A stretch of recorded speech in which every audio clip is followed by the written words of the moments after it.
Okay, so our cycle's finished now. You can just lift it back up and you can slide out your clean dishes.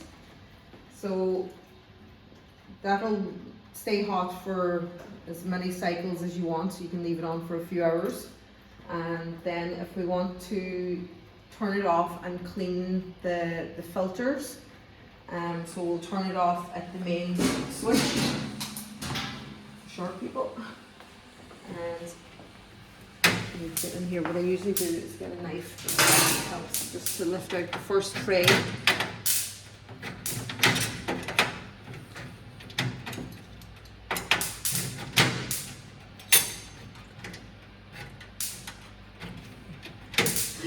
It is easier than it looks.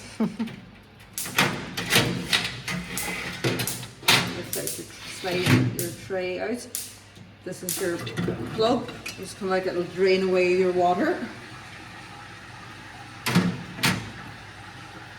And you can lift your filter, and your filter will probably grab some of the dirt and grease here, so you can wash this with some fairy liquids and clean it out. And then maybe a couple of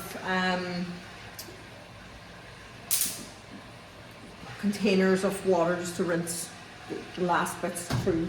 That's not it.